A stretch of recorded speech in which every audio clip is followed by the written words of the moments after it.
गणेश चतुर्थी का ये पावन मौका आ चुका है, फेस्टिविटीज़ की शुरुआत भी हो चुकी है। गणेश चतुर्थी जो भगवान गणेश के बर्थ को सेलिब्रेट करता है। भगवान गणेश खुद प्रतिमा है सक्सेस की, प्रॉस्पेरिटी की, फाइनेंशियल विजडम की।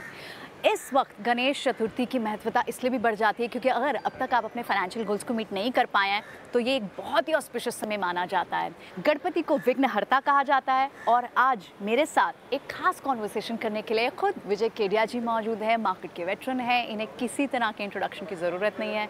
सिर्फ 19 साल के थे विजय जी, तब से वो मार्केट्स में हैं, तो उनसे ज़्यादा अच्छी फाइनेंशियल विजडम समझाने के लिए हमें कोई और नाम सूझ ही नहीं रहा था। विजय जी, गणपति बप्पा मोरया। बहुत ही प्यारा समय ये होता है, पूरे बॉम्बे की फील ही अलग होती है, हर जगह आपको गणेश जी का ही वास दिखता है।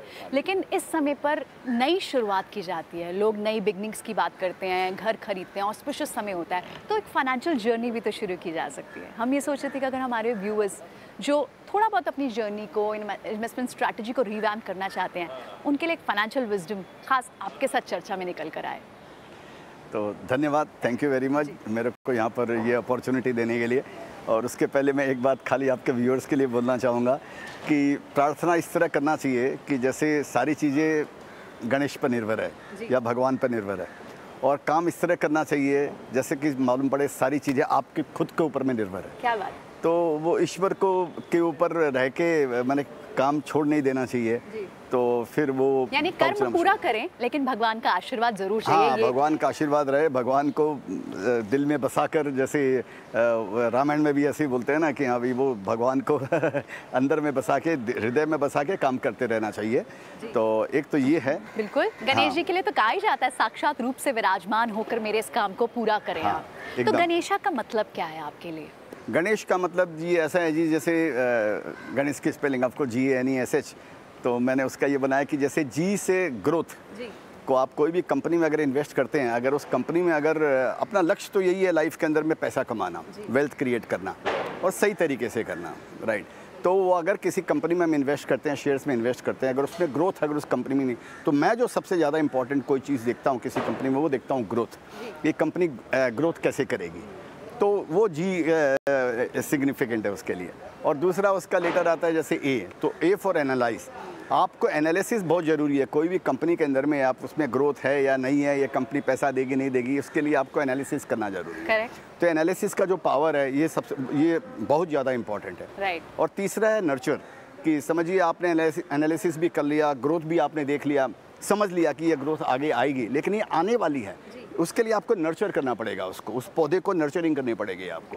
उसी तरह अपने शेयर्स पे आपको बैठना पड़ेगा और नर्चर करना पड़ेगा। आप छोड़ नहीं सकते, पौधे को रोज पानी देते हैं, उस तरह अपने इन्वेस्टमेंट को छोटा सा पौधा माने। हाँ, पौधा मानना चाहिए उसको, वो पौधे के जैसे ही है उसको, और उस पर ध्यान देना चाहिए कि कैसे वर्किंग चल रही है, उसका एनवायरनमेंट कैसा है, वो सेक्टर कैसा काम कर रहा है, उसमें कंपनी कैसे कम्पीट कर रही है, किस तरह से नर्चर हो रही है, पौधा बड़ा हो रहा है। ये नर्चरिंग उसको देखते रहना बहुत ज़्यादा ज़रूरी है। और बाद में जो चौथा आता है वो आता है अर्निंग। ये सबके बावजूद भी अगर कंपनी में कोई कारण से अर्निंग नहीं आ पा रही है, टेम्परेरी नहीं आ रही है, शॉर्ट टर्म के लिए नहीं आ रही है, तब तो अलग बात है, आगे पीछे इसमें आना चाहिए। तो वो नर्चरिंग से आपको मालूम पड़ेगा और वो एनालिसिस से आपको मालूम पड़ेगा कि ग्रोथ तो है लेकिन अर्निंग क्यों नहीं है। क्योंकि अर्निंग नहीं होगी तो फिर अल्टीमेटली आपका जो ध्येय है पैसा कमाने का वो पूरा नहीं होगा, क्योंकि शेयर्स के प्राइस बढ़ेंगे नहीं, कंपनी अर्निंग की धुरी होती है कोई भी शेयर्स बढ़ने की। तो इस बोल के अर्निंग इंपॉर्टेंट हो गई। और उसके बाद में, लेकिन उसके लिए फिर स्ट्रेटेजी ज़रूरी होती है कि आपको सब कुछ ही आपने देख लिया, कि स्ट्रेटेजी क्या आपकी, कि कितनी कंपनियों में इन्वेस्ट करोगे, कितने साल के लिए इन्वेस्ट करोगे, अगर वो मार्केट ख़राब हुआ तब भी आपकी स्ट्रेटेजी क्या रहेगी, आप निकल तो नहीं जाओगे, या कंपनी का 1 क्वार्टर, 2 क्वार्टर, 3 क्वार्टर, 4 क्वार्टर ख़राब आया तो आपकी स्ट्रेटेजी क्या है, कब तक उस पर वेट करना, कब उस पर निकलने का है। ये स्ट्रेटेजी उसका आधार होती है इन सारी चीज़ों का। और अल्टीमेटली जो एच जो स्टैंड जो आता है गणेश का, वो आता है होल्ड।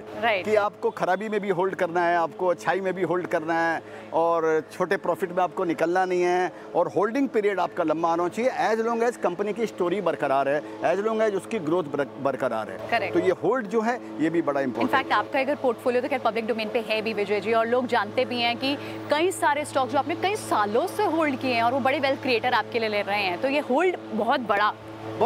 कई मेरे शेयर्स ऐसे हैं जो 5 साल में रिटर्न ही नहीं आया जो उन शेयरों के अंदर में। तो बुल मार्केट कहाँ से कहाँ पहुँच गया, और लेकिन उन शेयरों के अंदर में रिटर्न नहीं आया। तो वो भी आपका एक स्ट्रैटेजी का हिस्सा होता है कि भाई टाइमिंग तो हम कर नहीं सकते हैं, जब आएगा तब आएगा। तो बहुत ही खूबसूरत तरीके से आपने हमें गणेशा की ये महत्व समझाया कि आप इसे इन्वेस्टिंग में कैसे लाते हैं। अगर अब हम गणेशा के इस फॉर्म को देखें विजय जी, उनके फिजिकल फॉर्म से भी बहुत कुछ सीखने वाली बातें हैं, फाइनेंशियल लेसन सीखने के वाली बातें हैं। सबसे पहले उनका बड़ा सर, बड़ा हेड, लार्ज हेड, ये क्या समझाता है हमें? आप फाइनेंशियल विजडम कैसे देखते हैं? नहीं, मैं तो ये समझता हूँ बड़ा मैंने ज़िंदगी में सब बड़ा ही बड़ा सोचना चाहिए लाइफ के अंदर में। आपको बड़ा विजन होना चाहिए, बड़ा ग्रोथ होना चाहिए, बड़ा पैसा कैसे आए ये आदमी को सोचना चाहिए। हम लोगों को सिखाया गया ज़िंदगी में कि गरीबी में ही मज़ा है या छोटा रहना चाहिए, ऐसा नहीं है लाइफ के अंदर में। Think big, you know. बहुत सारे लोग सिर्फ स्ट्रगल करते रह जाते हैं एंड्स को मीट करने के लिए, रोज़ का। वो तो संजोग की बात है, ब्रह्मा ने सृष्टि रची है, सबको बराबर तो नहीं किया है, वो एक दूसरा मैटर है। लेकिन सोच तो बड़ी रखनी चाहिए। बाद में वो पैसा आए नहीं आए, कम आए ज़्यादा आए, लेकिन बड़ा सोचना चाहिए लाइफ के अंदर। करेक्ट, ऐसा मेरा मानना है। बिल्कुल, तो बड़ा सोचें और साथ में अगर बहुत सारी, अब क्योंकि आप बड़ा सोचने के लिए बहुत कुछ सुनते भी हैं, बहुत कुछ पढ़ते भी हैं। गणेशा के बड़े कान, यानी सुनने की लिसनिंग पावर क्या कहती है हमें? क्या क्या सुनना चाहिए और क्या क्या नहीं सुनना चाहिए? मार्केट में तो बहुत क्लटर है। तो यही बात है, ये यही बताता है आपको कि जैसे समझिए आपको नया ज्ञान कैसे आएगा। आपने जो ज्ञान डीएनए में लेकर आए हैं वो सीमित आपका ज्ञान है, तो बाकी तो ज्ञान आपको सुनकर और समझकर पढ़ के ही आपको ज्ञान आता है। तो सुनना तो सबका चाहिए, लेकिन करना चाहिए अपने मन का। तो सारी चीज़ें सुननी चाहिए, नेगेटिव भी सुननी चाहिए, पॉजिटिव भी सुननी चाहिए और गलत सही सब सुनने चाहिए। फिर उसमें डिसाइड करना चाहिए अपने बड़े हेड से कि हाँ भाई मेरे को क्या ग्रहण करना है और मेरे को क्या ग्रहण नहीं करना है, किसको छोड़ना है और किसको पकड़ना है। तो यानी बहुत ही बारीक नज़र चाहिए आपको, आई फॉर डिटेल चाहिए, शार्प आई, शायद गणेशा की तरह ही। उनकी आंखें छोटी जरूर लगती हैं लेकिन बहुत शार्प हैं। तो यानी आप कह रहे हैं कि हमें बहुत सेलेक्टिवली देखना है, अब सुन तो लिया सबकी, हाँ, और इग्नोर भी करते रहने का लाइफ के अंदर में। माइक्रो लेवल पे जो आपका सब्जेक्ट मैटर है उसमें आपको माइक्रो लेवल में आपको उसके अंदर में घुसने का, आपको उसके अंदर उसके आपको घुसने का, जो भी आपका कर्म क्षेत्र है, जो भी आपका लेवल है, जो भी आपका काम है, उसको पूरा सुनना है। और इग्नोरेंस कि आप क्या चीज़ को नज़रअंदाज करना है और क्या चीज़ को नज़र में रखना है, ये भी आपको एक्चुअली बहुत बड़ी बात आपने बोली, क्योंकि फोकस ही तो बहुत ज़रूरी है, जो लोगों का हट जाता है। हाँ। 10 चीज़ें शायद ना फोकस करने वाली है और एक ही शायद फोकस करने वाली होती है। तो गणेश जी के इस बात पे अगर बात की जाए तो उनका बड़ा स्टमक, बड़ा पेट, वो क्या कहता है? भगवान गणेश को तो मोदक भी बहुत पसंद है, उनका बड़ा सा स्टमक क्या कहता है? किस चीज़ की हंगर होनी चाहिए हमें? नहीं, hunger for growth, fire in the belly. तो मैं तो जैसे अंग्रेजी में बोलते हैं तो मेरे को तो यही लगता है कि वो जो बड़ा पेट उनका जो है, बड़ा बेली, मेरा भी है। तो वो यही बताता है आपको कि आपको बड़ा सोचना चाहिए, बड़ी हंगर होनी चाहिए और डाइजेस्टिव पावर भी ऐसा होना चाहिए कि लॉस हो, नुकसान हो, फ़ायदा हो, नेगेटिविटी हो, पॉजिटिविटी हो, बुल मार्केट हो, बेयर मार्केट हो, आपको सबको डाइजेस्ट करना है। आपको उन सबको डाइजेस्ट कर कर आपको आगे बढ़ने। ये डाइजेशन की बात पे मुझे याद आया विजय जी, क्योंकि हम भगवान गणेशा की बात कर रहे हैं और उन्हें लॉर्ड ऑफ विजडम कहा जाता है। हमारे साथ हम क्योंकि जीएसबी पंडाल पे हैं और ये 70th ईयर है जब महागणपति के अराइवल को, उनके आगमन को हम यहाँ उनकी खुशियाँ मना रहे हैं। हमारे साथ जीएसबी पंडाल के ट्रस्टी अमित पाई भी मौजूद हैं। गणपति बप्पा मोरया। अमित जी, ये बताइए कि गणपति जी को लॉर्ड ऑफ विजडम क्यों कहा जाता है? अभी हम मोदक की चर्चा कर रहे थे, वो भी आपसे समझेंगे। पहले तो गॉड ऑफ विजडम क्यों कहा जाता है उन्हें? सबसे ज़्यादा जल्दी कौन दुनिया की परिक्रमा ले सकते हैं, तो उस दौरान ऐसा मतलब ये था कि Kartikeya used to be on a peacock, मतलब मोर जो कहते हैं।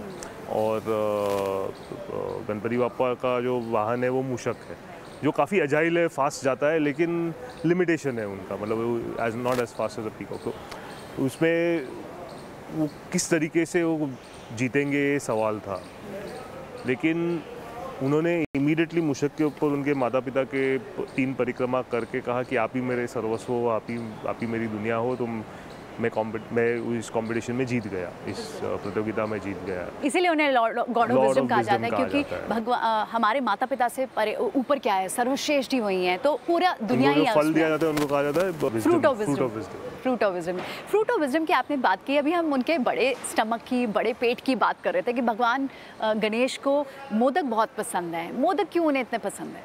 तो भगवान गणेश जो थे वो काफ़ी नटखट हुआ करते थे बचपन में। तो उन्होंने मतलब ग्रोइंग एज में लॉर्ड परशुराम के साथ एक लड़ाई की थी। उनकी लड़ाई में उनका एक दांत, जो उनको एक दंत कहते हैं, वो एक दांत टूट गया था, तो उसकी वजह से वो खा नहीं पा रहे थे। तो तभी पार्वती जी माता ने उनको सॉफ्ट क्या बोलते हैं, मोदक जैसे सॉफ्ट उबले हुए चीज़ों की एक डिश बनाई थी जो इजीली खा सकते थे, तो वो उनको काफ़ी अच्छा लगता था, तो सिर्फ वही खाते थे ज़्यादा करके। तभी से वो मोदक के शौकीन हो गए। मोदक के शौकीन, तो इसी तरीके काफ़ी अलग अलग तरीके के मोदक बनते हैं यहाँ पे, जो बनते हैं जो स्वीट शॉप में मिलते हैं वो अलग होते हैं। इन उखड़ीचे मोदक करके मराठी में बोलते हैं, वो अलग होता है, जो बॉइल्ड मोदक जिसके अंदर खोबरा और इसका एक चूरन अलग अलग तरह के मोदक होते हैं, अपनी सेवा भाव से जो जिस तरह का मोदक भगवान को ऑफर करना चाहे। कमिंग बैक टू हम जो बात कर रहे थे विजय जी, क्योंकि उनके पेट की, मोदक की, खाने पीने की तो बहुत चर्चा हुई, हजम करने की भी बात हुई। अब ये बताइए क्यों उनकी बड़ी सी सूंड, और शायद वो ब्रोकन सूंड भी है जो उनकी टस्क है, एक दांत की भी बात की, इससे हम क्या सीखें? मेरे को तो ये समझ में आता है, बाकी तो उसके जरूर बहुत सारे अच्छे अच्छे अर्थ होंगे। जो मेरा क्षेत्र है उसमें मेरे को यही समझ में आता है कि जैसे बोलते हैं ना, उतना ही खाओ जितना आप च्यू कर सको, शायद वो दांत उसको इंडिकेट करता होगा। और उनकी जो सूंड है जो ब्रोकन है जैसे, तो वो ये भी बताती है कि आपको मार्केट के अंदर में एक जो आप जर्नी, फाइनेंशियल जर्नी आप शुरू करते हो स्टॉक मार्केट में, तो उसमें आपको लॉस प्रॉफिट सब देखना पड़ता है। कभी आप औंधे मुँह गिरते हो, कभी आप हवा के जैसे चलते हो, कभी आप तूफान बनते हो, और कभी आप धूल बनते हो। तो ये सारी चीज़ें यहाँ पर आपको आती है। आप हर्ट भी होते हो तो आपको फिर भी अपना कारवां चालू रखने का, आपको गणेश का नाम लेकर आपको अपना कारवां जारी बिल्कुल, बहुत पावरफुल बात है, क्योंकि लोगों को लगता है वो शायद सिर्फ एक बार घुसेंगे तो शायद जीत कर ही निकलेंगे, पैसा कमा कर ही निकलेंगे, पर कई बार औंधे मुँह गिरना भी पड़ता है। तो यानी अपनी स्ट्रैटेजी ऐसी होनी चाहिए। स्टॉप लॉस लगाना जरूरी है यानी? नहीं, डिपेंड करता है। स्टॉप लॉस मैं उसके फेवर में नहीं हूँ, मैं गलत भी हो सकता हूँ। मैं समझता हूँ स्टॉप लॉस जो है वो ट्रेडिंग में काम आता है, वो फ्यूचर ऑप्शन के अंदर में काम आता है। इन्वेस्टमेंट में स्टॉप लॉस काम नहीं आता है, ऐसा मेरा अपना पर्सनल मत है जी।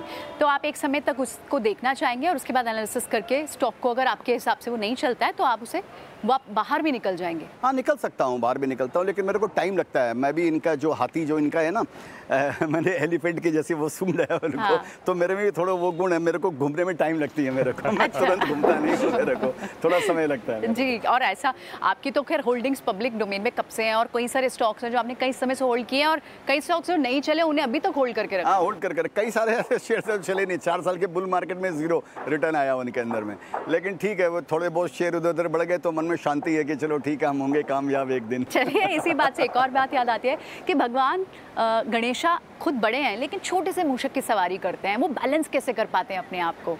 नहीं, मेरे को भगवान तो कुछ भी बैलेंस कर सकते हैं। आपको ये भी इस बात को इंडिकेट करता है कि आपको एक मूसे के ऊपर भी आप सवारी कर सकते हैं। बिल्कुल, आप इतना फ्लेक्सिबल है, फ्लेक्सिबिलिटी, एजिलिटी है, जो भी आपके अंदर में ऐसा होना चाहिए आपको कि आप उस पर भी सवारी कर सकते हैं।